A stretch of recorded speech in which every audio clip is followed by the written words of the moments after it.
Je suis un enfant comme le vôtre. Peut-être pas le vôtre, mais celui de quelqu'un d'autre. Je vous prie, ne me fermez pas la porte.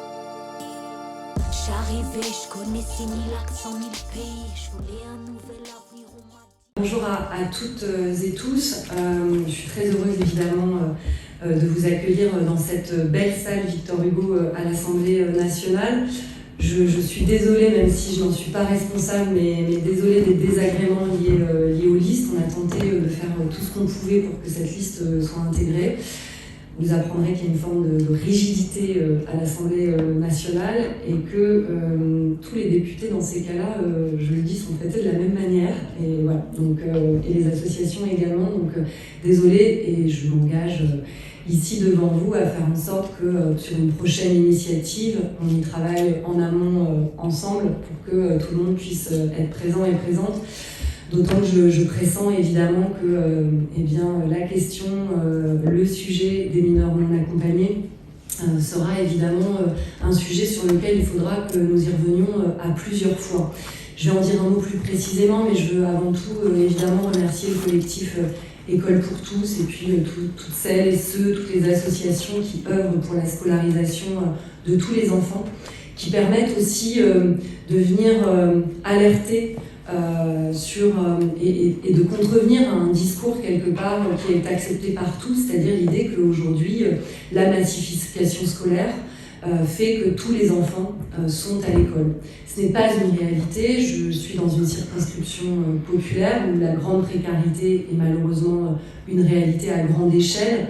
Et je sais que beaucoup d'enfants aujourd'hui ne sont pas scolarisés. On a d'ailleurs été confrontés avec la collègue qui est sur le même partage la ville de Colombes avec moi en circonscription. Et il y a encore quelques années, dans cette municipalité de droite, eh bien, les enfants hébergés par le 115 n'avaient pas le droit d'être scolarisés dans la ville de Colombes. Et quand des directeurs et des directrices d'école ont été suffisamment engagés pour les faire entrer, eh bien, la municipalité n'avait rien trouvé mieux que de leur interdire le périscolaire et la cantine. Bon, on voit que les choses, heureusement, aujourd'hui, ont changé dans cette ville.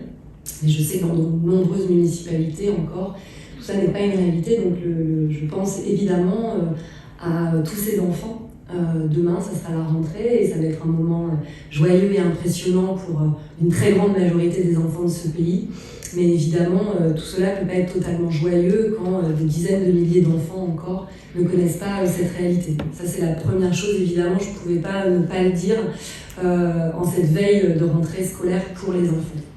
La deuxième chose, celles et ceux qui sont concernés.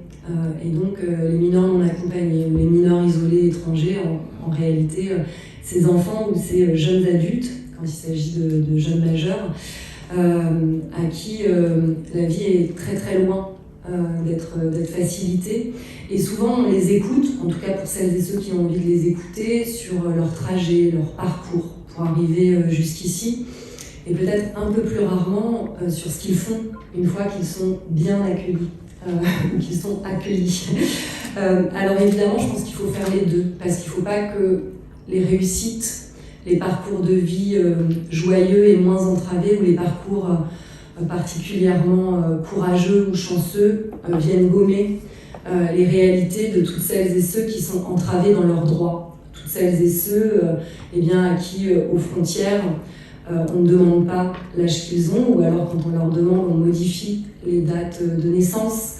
Il ne faut pas que ça gomme cette réalité-là. Il ne faut pas que ça gomme toutes celles et tous ceux à qui, dans les parcours d'évaluation, on fait recourir aux tests osseux, qui devraient être interdits dans ce pays. Encore une occasion manquée lors de la loi sur la protection de l'enfance. Il ne faut pas que ça vienne gommer tous ces parcours de détresse et également de non-respect des droits par notre pays. Mais évidemment, il faut aussi regarder et écouter tous les parcours qui justement viennent dire que quand on accueille bien, quand on accueille, quand on permet le respect des droits, eh bien, ces enfants ou ces jeunes adultes ont à apporter de manière très diverse et très riche dans notre pays. Et évidemment, je suis heureuse de voir que dans les parcours qui vont être aujourd'hui détaillés, expliqués, il y a évidemment des parcours de ce qu'on va appeler l'excellence, parce qu'ils correspondent aux codes et aux normes aujourd'hui peut-être un peu plus précis de la méritocratie, mais aussi des parcours tout simplement de travailleuses, de travailleurs, d'étudiants et d'étudiantes comme la majorité des gens de ce pays. Donc c'est important de voir que cette richesse, elle s'illustre et elle s'incarne dans une très grande diversité, à l'image de la très grande diversité qui existe aujourd'hui dans notre pays. Un petit dernier mot, évidemment, pour remercier aussi les patrons solidaires. Alors je faisais la petite blague tout à l'heure à Stéphane, parce que évidemment la communiste que je suis peut-être remercie trop rarement les patrons à votre goût. Je lui ai confié quand même peut-être une petite mission qu'on peut avoir ensemble, c'est que, je ne sais pas si le mot que j'aurais collé pour Stéphane, c'est patron. Dans ma bouche, souvent, je parle plutôt du PDG de Bonne Journée ou de chez Paul. Et peut-être que la mission qu'on peut se confier, c'est justement que ces patrons-là, qui embauchent et exploitent très souvent les mineurs non accompagnés ou les jeunes majeurs, s'engagent aussi un peu plus pour permettre le respect de leurs droits. Voilà, en tout cas, je vous souhaite une matinée fructueuse et je vais évidemment maintenant me mettre en position écoute. Merci à vous tous.